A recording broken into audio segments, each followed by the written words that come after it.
안녕하세요. 반백 주린이의 탐구생활 2023년 1월 15일 오후 29번째. 오늘은 좀 주제를 제가 이렇게 과격하게 안 쓰고 힘도 안 주는데 오늘 좀 사이즈도 키우고 강하게 했습니다. 지어소프트 얼마나 더 오를까? 오늘 얘기 한번 들어보시죠. 제가 이제 목요일 밤에 물론 이제 목요일 낮에 지어소프트 주식을 알토라 같은 방산주를 팔면서까지 이제 한 2천여 주 지오소프트를 매입한 후에 이제 그 밤에 그 28번째 영상을 이제 녹음해서 올렸었고요, 유튜브에. 그리고 다행히 이제 그 금요일 날 거의 상한가까지 찍었습니다.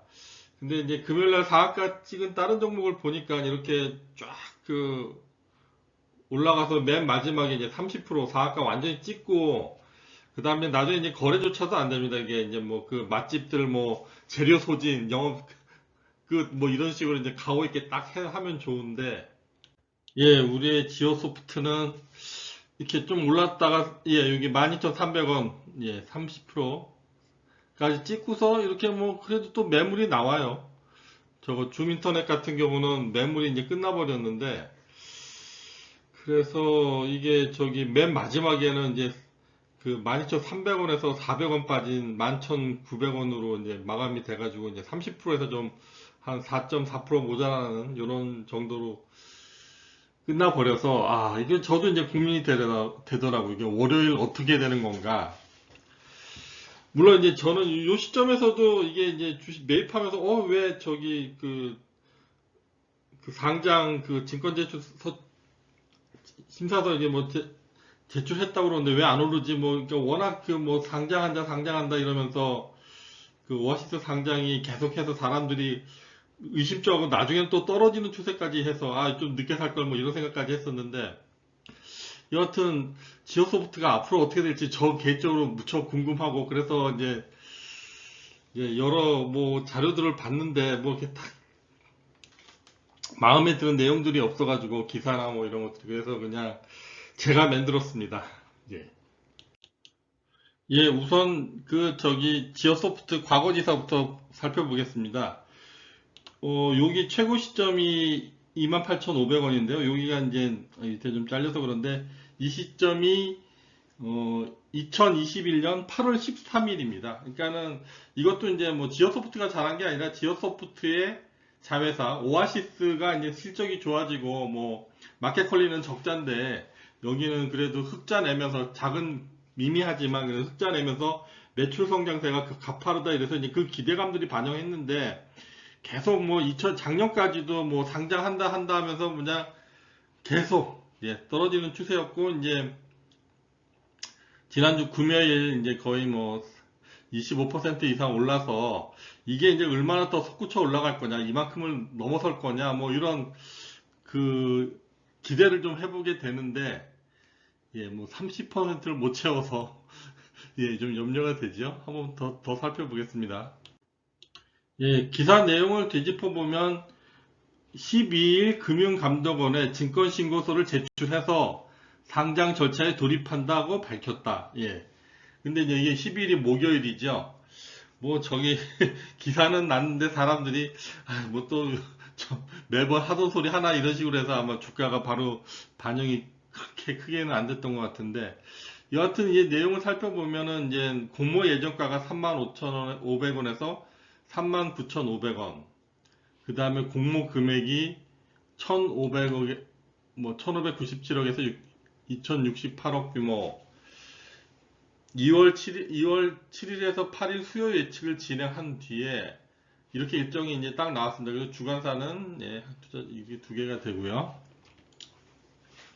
그 다음에 이제 기사 내용을 더 보면 뭐 2018년 오프라인에서 매장 기반으로 시작해가지고 온라인 해서 뭐 오프라인 사업을 재고 손실도 줄이고 해서 뭐 이렇게 했다 지난 3분기까지 해서 이게 성장세가 상당히 제법 괜찮았어요. 물론 이제 마켓포레보다는 적은데 그래도 이제 영업이익을 냈다는 점이 이제 기존의 그 쿠팡이라던가 그 다른 마켓컬리라든가 차별화됐다는 걸 하고 이제 마켓컬리는 이제 뭐 그 증제할 때 이제 뭐 사조평가 했는데 이 증권사랑 이게 협의가 안 된 거죠. 가격대가. 고모 예정가가 이제 하면은 시총이 1조밖에 안 되니까 그 기존 주주들의 이익과 대치가 되고, 그 다음에 또 제 생각에는 뭐 또 다른 계약 부분 이슈 때문에 남의 회사 비방하는 것 같아서 이제 뭐 자세히 말씀 안 드리기 그런데, 하여튼 뭐 그래서 무리가 돼서 이제 포기를 했었던 것 같고요. 그리고 이제 또 다른 이제 좀 14일자 기사를 보면은 이제 1호 도전이고 한데 뭐 그 유일한 흑자 요소긴 한데 물량이 좀 많다. 이 구주 매출, 그러니까 이제 상장 전에 보호에서 걸리지 않는 그 물량이 많아서 이 상장 후에 떨어질 가능성이 있다. 뭐 이런 좀 약간 부정적인 부분도 있습니다. 그래서 여하튼 이제 제가 그 자회사인 오아시스의 상장과 모회사인 지오소프트의 주가는 어떤 상관관계일까, 어느 정도의 상관관계일까에 대해서 이제 고민을 했고요. 그러면 이제 오아시스가 2월 상장 후 가치는 1조가 되느냐, 1조면 대당 주당 3만원대에 가능할 거냐, 그 다음에 이제 상장 후에 주가 변동까지 얘기하기에는 너무 그 내용이 방대해지니까 요거는 논외로 하고요. 그 다음에 그렇다면 이제 1조로 만약에 이제 상장이 돼서 하면 그 지분의 55%를 갖고 있는 면 이게 5,500억이 되잖아요. 그러면 이제 거기 금요일 날 마감으로 해가지고 이제 시총이 1,400억에서 이제 25% 상승해가지고 1,800억대가 됐는데, 이 5,500억을 100% 반영할 수는 없고 어느 정도 반영하는 게 적당한가, 이 부분에 대해서 이제 좀 같이 생각해보는 시간을 갖겠습니다.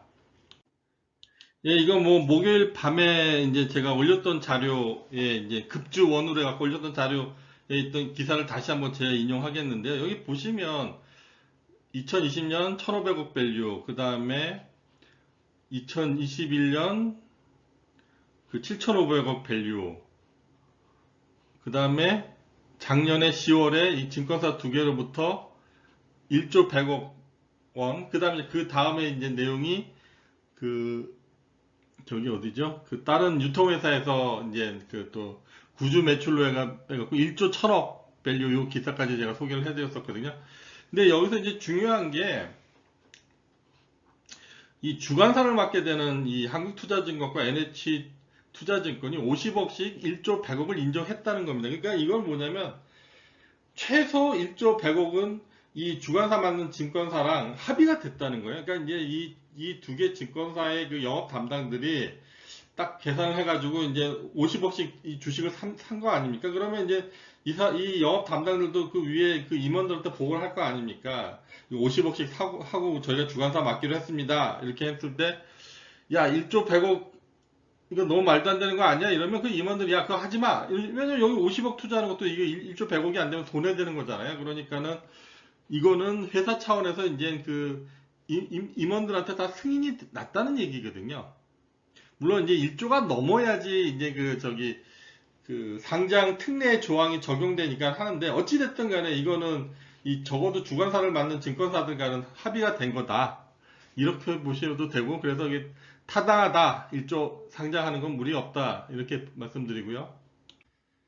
그 다음에 이제 네이버 증권 토론방인가, 거기서 이제 올라온 것 중에 뼈 때리는 글이 있었는데, 야, 장외거래가가 24,000원인데 3만원이 뭔 소리냐, 이런 식으로 딱 했는데, 이게 숫자로 나오는 거는 이게 참 뭐 이게 반론을 할 수가 없죠. 근데 이렇게 보니까 금요일 날 이 24,000원대였던 게 이제 4,200원이 올라 17.43% 장외거래입니다. 이게 정식 상장된 게 아니라. 그래서 이 4,200원이 올라서 이제 거의 3만원대로 올라가고 있어요. 그러니까 이건 뭐냐면, 이 3만원이 안 되는 이유는 이제 2월달 증권사 주관사 통해서 이제 상장 진행할 때, 그거는 확실한 상황이고 여긴 불확실한 상황이니까, 그래도 이 장외시장에서도 이제 어느 정도 반영이 됐다. 그리고 이제 요거 이제 이 10가지 종목들 하는데 이렇게 또 롤링돼서 돌아가는 부분인데, 이렇게 이제 그 표시가 되고, 물론 이 장외 거래 물량이 어느 정도냐, 그 다음 뭐 과거엔 꽤 뭐 31,000원까지 갔었나 보네, 최고가. 하여튼 그래서 이 저기 이렇게 상승세니까 어찌됐든 간에 이 비상장 거래 부분에서도 비상장 주식 거래되는 부분에서도 나름 그 저기 제가 솔직히 이 부분을 잘 모르는데 그래도 하여튼 참고할 만한 걸로 이쪽에서 비상장 거래에서도 반영이 되고 있다.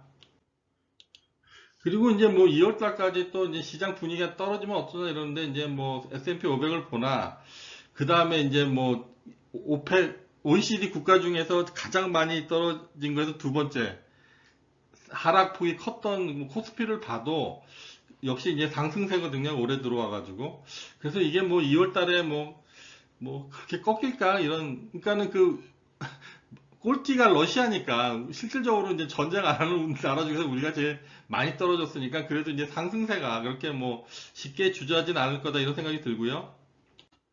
그 다음에 이제 그 지어소프트가 이제는 오아시스라는 자회사를 빼고 얼마나 밸류가 있을까? 이걸 해서 이제 연결 재무제표가 아닌 요 이제 오아시스 자회사 부분을 뺀 재무제표를 보면 요 특이사항이 뭐냐면 이제 이 금융수익이 21년도보다 요게 이제 360억 늘고요. 그 다음 기타 이익이 이 역시도 이제 뭐 33억에서 여기에서 이제 400억 이렇게 늘지 않습니까? 그래서 이 부분은 뭐냐면 이제 그 지어소프트 주식을 구주로 판 겁니다. 예. 그래서 이제 그 저기 이 지어소프트의 그 보면은 2021년 자본 총계가 이제 자본 잠식이죠. 장부상으로요. 72억 자본 잠식인데 이게 이제 그 지어소프트 주식을 팔면서 690억 아니 오아시스 주식을 팔면서 이제 구주하면서 이제 690억 밸류로 그 늘어났고요. 다시 이제 그리고 이게 이제 여기서 보시면은 그 지오소프트 자회사 중에 이제 오아시스가 그 장부가는 20억, 이게 1조 평가된 이 20억으로 돼 있고 그 중에서 이제 뭐 저기 한 13%를 파뒀네요. 그래가지고 이제 장부가로는 이제 17억으로 돼 있고 오아시스 지분 55%의 지분을 17억 8,600만 원으로 돼 있고요. 그리고 이제 또 하나 특이하게 볼 게 지어솔루션이라고 제조업이라고 되어 있는데 이제 이게 뭐 2차 전지 재료를 한다고 그러는데 여기다가 또 이제 그 오아시스 주식을 팔아가지고 여기다 이제 350억을 이제 100% 때려 박아가지고 이제 하는데 이게 뭐 어떤 아이템인지 구체적으로 제가 뭐 찾아보지는 않았는데 이 350억으로 2차 전지 지금 시작해가지고 뭐 얼마 될까 뭐 이렇게 그냥 그래서 뒤져보지는 않았는데 뭐 여하튼 이런 게 또 있습니다. 그래서 결론은 일단은 이제 뭐 그냥 지오소프트의 주가는 실제 가치는 그 저기 뭐 오아시스 지분 55% 그거 가치만 그냥 인정하고 하는 걸로 계산 가능하고요. 그 다음에 이제 그 이용호 의원이라고 뭐 저기 투자신탁에서 뭐 계셨었고 그 다음에 카카오뱅크 공동대표 하다가 예 뭐 저기 국회의원이 되신 분인데 이분이 아니라 이분의 보좌관인 분이 페북에 이제 저랑 패친인데 이분도 이제 서울대 무역학과 나오시고 대전공대 나오시고 뭐 그 보좌관으로 이제 한 10년 정책 보좌관이죠. 예 뭐 금융기관 증권사에도 계셨었고 금융 쪽에도 예 계셨던 분인데 이분께서 이제 그 제가 고민하는 부분에 대해서 이제 페북에 쓰신 글이 있어요. 이 LG화학 주가는 53만 원이고 LG화학 우선주는 25만 원이다. 근데 이 주식의 두 개의 차이는 뭐냐면 그 의결권이 없는 주식이라는 거죠. 우선주 같은 경우는요. 그래서 이제 그 물적 분할 이게 뭐냐면 이제 LG화학에서 LG엔솔을 물적 분할했지 않습니까? 그러면서 이 LG화학 주가가 우선주와 같은 그러니까 LG솔루션에 대한 그 저기 의결권이 그 없어져 버렸기 때문에 이게 LG화학 우선주랑 LG 그 에너지 솔루션에 대한 그 상황이 처지가 같아서 이게 이제 요만큼의 그 LG화학 소액주주들 대주주가 아닌 소액주주들이 손해를 봤다 이런 논리거든요. 그래서 저는 이제 이게 너무 급락한 거는 너무 좀 주주들이 과민 반응 아닌가 이런 생각을 했었는데 이 논리도 어느 정도 타당하다고 생각을 해서 현재 시점에서 일반주와 이제 우선주의 차이를 봤습니다. 이제 보면은 아까 58만 원인데 64만 원으로 올랐고요. 그 다음에 이제 더 오를 거라고 봅니다, 저는. 예, 저도 갖고 있고요. 그 저기 뭐냐, 요런 경우는 이제 반 50%가 안 되죠. 그죠? 32만 2천 원 돼야 되는데 50%가 안 되고, 삼성전자 같은 경우는 별 차이 없습니다. 그냥 뭐 5천 원 차이, 5,800원 차이네요. 또 이제 LG화학 말고, LG화학, 삼성전자 말고 한국금융지주를 보면 이것도 한 뭐 14,000원 정도 차이밖에 안 나잖아요. 그러니까는 그렇고, 그 다음에 금호석유도 뭐, 예, 이것도 뭐, 반이면 7만 1,750원, 예, 근데 이거 뭐 훨씬 넘지 않습니까? 그래서, 뭐, 그렇다 치더라도, 그러면 이제, 자회사 밸류의 50% 이상은 되는 것 같은데, 평균적으로. LG 화학만 빼고요. 경우만 빼고. 그래서, 이 논리대로, 그러니까는 김성현 보좌관님 말씀의 논리대로 가서 판단을 해보면, 저기, 지오소프트의 자회사인 오아시스가 1조 밸류로 상장을 하고, 그래서 그러면 그 중에 이제 55%의 지분은 5,500억으로 보고, 그 중에 요 우선주 관계로 가늠을 해서 보면 5,500억 중에 2,000, 반 정도만 잡으면 그냥 보수적으로 해서 그러면 2,700억 정도는 되지 않을까. 2,750억 정도는 올라가지 않을까. 이렇게 저는 생각을 합니다. 여러분 생각은 어떠세요? 이렇게 그 오아시스의 지분에 대한 평가를 정리해 볼까 하다가 마지막으로 하나 더. 예, 목요일 날 올렸던 급주원의 내용인데 이제 종가는 이제 11,900원으로 끝났는데, 예, 여기 시간의 거래에서 또 뭐 250원까지 올랐다가 하여튼 여기서 100원 더 올랐습니다. 그러니까 월요일로 좀 상승하지 않을까 이렇게 기대해 보면서 오늘 말씀 마무리 짓도록 하겠습니다. 감사합니다.